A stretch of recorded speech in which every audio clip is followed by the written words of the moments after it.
प्रेक्षको हो नमस्कार. The state या यूट्यूब चॅनलला तुमचे मनपूर्वक स्वागत. आजच्या व्हिडिओमध्ये आपण औंध संस्थानच्या प्रमुख राणी गायत्री देवी पंतप्रतिनिधी भाजपच्या वाटेवर या विषयावरती विश्लेषण करणार आहोत. व्हिडिओला लाईक, शेअर आणि चॅनलला सबस्क्राईब करण्यास विसरू नका.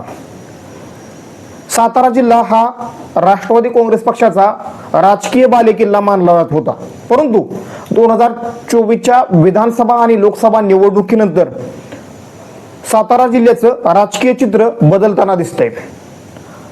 2024च्या विधानसभा निवडणुकीत सातारा जिल्ह्यामधून भारतीय जनता पक्षाचे 4 आमदार निवडून आले.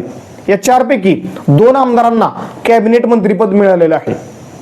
त्याचबरोबर सातारा लोकसभा मतदारसंघामधून पहिल्यांदाच छत्रपती उदयनराजे भोसले यांच्या रूपात भारतीय जनता पक्षाचा खासदार निवडून आलेला आहे. देवेंद्र फडणवीस यांनी सातारा जिल्ह्यातील सातारा विधानसभा मतदारसंघाचे आमदार शिवेंद्रराजे भोसले यांना सार्वजनिक बांधकाम सारखं महत्वाचं खातं दिलेलं आहे. त्याचबरोबर मानखटाव विधानसभा मतदारसंघाचे आमदार जयकुमार गोरे यांच्याकडे ग्रामविकास आणि पंचायती राज सारखं महत्वाचं खातं देवेंद्र फडणवीस यांनी दिलेलं आहे. त्याचबरोबर जयकुमार गोरे यांच्याकडे सोलापूर जिल्ह्याचं पालकमंत्री पदही दिलेलं आहे. नुकत्याच झालेल्या सातारा जिल्ह्यातील नगरपालिकांच्या निवडणुकीमध्ये भारतीय जनता पक्षाला घवघवीत यश मिळालं. त्यानंतर झालेल्या पंचायत समिती आणि जिल्हा परिषद निवडणुकीमध्ये सुद्धा भारतीय जनता पक्षाला सातारा जिल्ह्यात चांगले यश मिळालं. सातारा जिल्ह्यातील 11 पंचायत समितीपैकी 5 पंचायत समिती या भारतीय जनता पक्षाच्या ताब्यामध्ये आहेत. त्याचबरोबर सातारा जिल्हा परिषदेवरती भारतीय जनता पक्षाचं वर्चस्व आहे.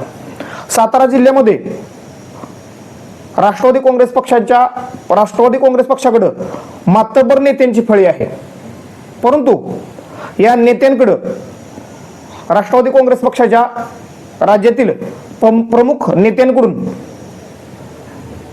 दुर्लक्ष केलं जातंय किंवा त्यांना सत्तेचं चांगलं पाठबळ दिलं जाताना दिसत नाही.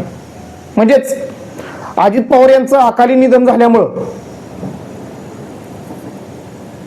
सुनेत्रा पवार यांच्याकडे राष्ट्रवादी काँग्रेस पक्षाची सूत्र आलेली आहेत. सुनेत्रा पवार या उपमुख्यमंत्री आहेत, परंतु त्यांच्याकडून म्हणावं असं पाठबळ सातारा जिल्ह्यातील राष्ट्रवादी काँग्रेस पक्षाच्या नेते मंडळींना मिळताना दिसत नाही. त्यामुळं आपल्या भविष्यातील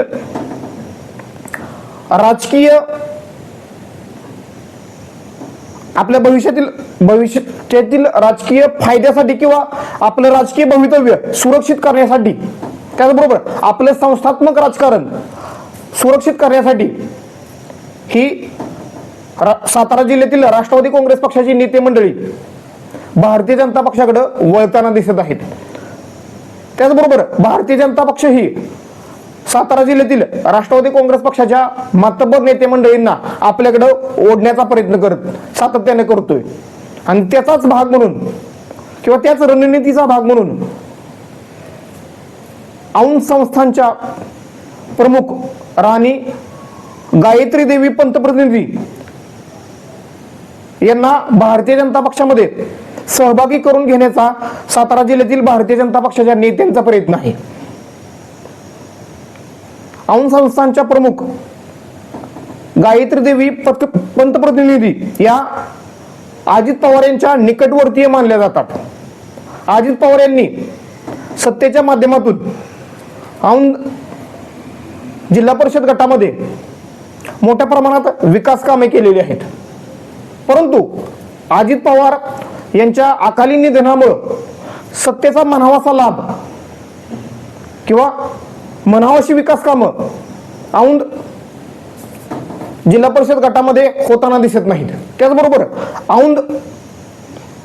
औंध संस्थानासह या परिसरातील जी 21 गावं आहेत त्यांच्या विकासाचा प्रश्न असो अथवा पाण्याचा प्रश्न सोडवण्यासाठी आपण सत्तेबरोबर जावं अशा पद्धतीची मागणी खरं तर गायत्री देवी पंतप्रतिनिधी यांच्या कार्यकर्त्यांनी गायत्री देवी पंतप्रतिनिधी यांच्याकडे केलेली आहे. औंध संस्थानच्या प्रमुख गायत्री देवी पंतप्रतिनिधी यांनी नुकतीच आपल्या भविष्यातील राजकीय वाटचालीविषयी कार्यकर्त्यांची मते जाणून घेतली. बहुसंख्य कार्यकर्त्यांनी विकास कामांसाठी आणि भविष्यातील राजकारणाच्या दृष्टीनं सत्तेचा फायदा मिळावा म्हणून किंवा सत्तेचा फायदा मिळून विकास कामे व्हावीत म्हणून भारतीय जनता पक्षामध्ये सहभागी व्हावं अशा पद्धतीची मतं खरतर व्यक्त केली. अर्थातच औंध संस्थानच्या राणी गायत्री देवी पंतप्रतिनिधी देवेंद्र फडणवीस यांच्या उपस्थितीमध्ये लवकरच भारतीय जनता पक्षामध्ये सहभागी होतील अशा पद्धतीची चर्चा ही सातारा जिल्ह्यामध्ये सध्या सुरू आहे. औंध संस्थानच्या प्रमुख राणी गायत्री देवी पंतप्रतिनिधी लवकरच शिवेंद्रराजे भोसले यांची भेट घेणार आहेत. अर्थातच ही भेट विकास कामांच्या संदर्भात आहे असं जरी सांगण्यात येत असलं तरी सुद्धा शिवेंद्रराजे भोसले यांच्या माध्यमातून गायत्री देवी पंतप्रतिनिधी यांचा भारतीय जनता पक्षामध्ये सहभागी होऊ शकतात अशा पद्धतीची चर्चा सध्या सातारा जिल्ह्यामध्ये सुरू आहे. अर्थातच गायत्री देवी पंतप्रतिनिधी यांनी जर राष्ट्रवादी काँग्रेस पक्ष सोडून भारतीय जनता पक्षामध्ये प्रवेश केला तर तो राष्ट्रवादी काँग्रेस पक्षासाठी मोठा राजकीय धक्का असेल. कारण औंध जिल्हा परिषद गटाने नेहमीच जिल्हा परिषद पंचायत समिती विधानसभा लोकसभा निवडणुकीमध्ये राष्ट्रवादी काँग्रेस पक्षाच्या उमेदवाराला साथ दिलेली आहे. आतापर्यंत या गटामध्ये विरोधकांना राजकीय प्रवेश करता आलेला नाही किंवा राजकीय यश मिळवता आलेलं नाही. त्यामुळं जर औंध संस्थानच्या प्रमुख राणी गायत्री देवी पंतप्रतिनिधी या जर भारतीय जनता पक्षामध्ये गेल्या तर तो राष्ट्रवादी काँग्रेस पक्षासाठी मोठा राजकीय धक्का असू शकतो. त्यामुळं सातारा जिल्ह्यातील राष्ट्रवादी काँग्रेस पक्षाच्या मातबर नेते मंडळींना राजकीय ताकद देण्याचं काम उपमुख्यमंत्री सुनेत्रा पवार यांना करावं लागेल किंवा सातारा जिल्ह्याच्या त्याचबरोबर सांगली, कोल्हापूर, पुणे, सोलापूर या जिल्ह्यामध्ये सुनेत्रा पवार यांना चांगलंच लक्ष घालावं लागेल. कारण पश्चिम महाराष्ट्र हा राष्ट्रवादी काँग्रेस पक्षाचा बालेकिल्ला आहे आणि या बालेकिल्ल्यामध्येच जर पक्ष कमजोर झाला तर येणाऱ्या निवडणुकीमध्ये राष्ट्रवादी काँग्रेस पक्षाचं आव्हान हे कमकुवत होऊ शकतं आणि त्याचा फायदा भारतीय जनता पक्षाला होऊ शकतो. त्यामुळं सातारा जिल्ह्यामध्ये राष्ट्रवादी काँग्रेस पक्ष जर मजबूत करायचा असेल तर सुनेत्रा पवार यांना पक्षाच्या नेत्यांना, कार्यकर्त्यांना, पदाधिकाऱ्यांना ताकद द्यावी लागेल. अजित पवार यांचं सातारा जिल्ह्याकडे विशेष लक्ष होतं.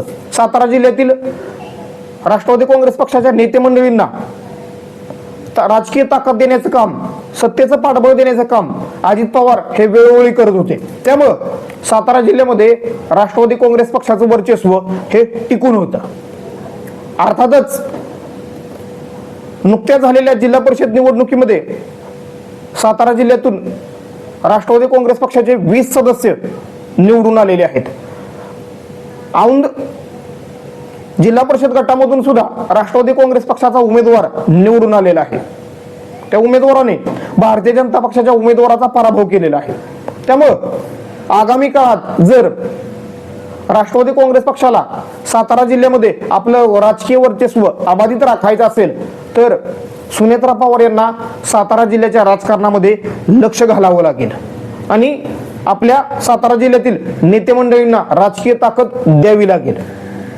अन्यथा भारतीय जनता पक्ष हळूहळू सातारा जिल्ह्यातील राष्ट्रवादी काँग्रेस पक्षाच्या मातब्बर नेते मंडळींना आपल्या बाजूला वळवून जिल्ह्यामध्ये एक हाती वर्चस्व प्रस्थापित करू शकतो. कारण सध्या सातारा जिल्ह्यामध्ये राष्ट्रवादी काँग्रेस पक्ष विरुद्ध भारतीय जनता पक्ष अशी राजकीय वर्चस्वाची लढाई ही जिल्हा परिषद आणि पंचायत समिती त्याचबरोबर नगरपालिकांच्या निवडणुकीमध्ये पाहायला मिळाली. परंतु या निवडणुकांच्या काळामध्ये अजित पवार हे हयात होते आणि त्यांनी सातारा जिल्ह्यातील राष्ट्रवादी काँग्रेस पक्षाच्या उमेदवारांना किंवा नेते मंडळींना ताकद देण्याचं काम केलं. परंतु अजित पवार यांच्या अनुपस्थितीमध्ये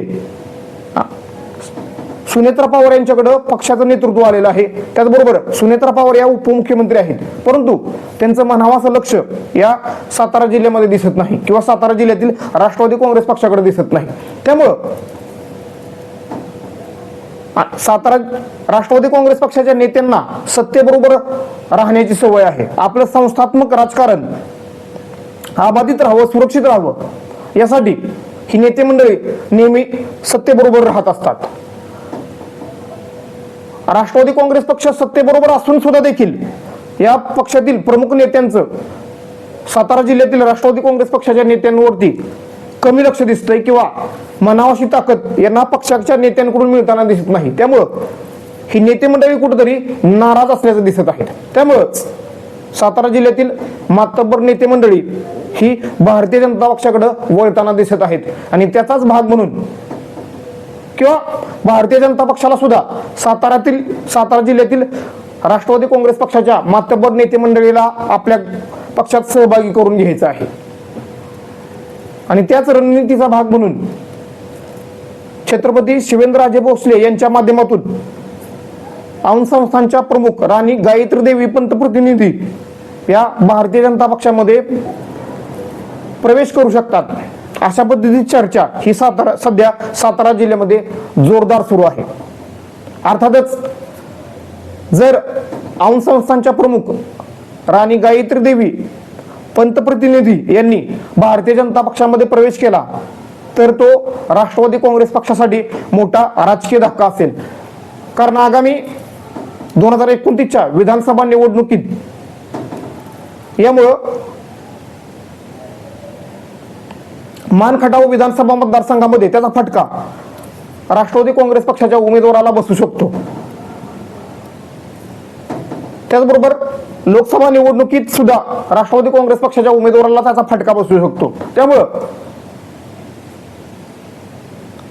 राष्ट्रवादी काँग्रेस पक्षाच्या नेत्या किंवा प्रमुख उपमुख्यमंत्री सुनेत्रा पवार राष्ट्रवादी काँग्रेस पक्षाच्या नेत्यांना कशा पद्धतीनं थांबवतात किंवा त्यांना कशा पद्धतीचं राजकीय पाठबळ देतात हे पाहणं खरं तर उत्सुकतेचं आहे.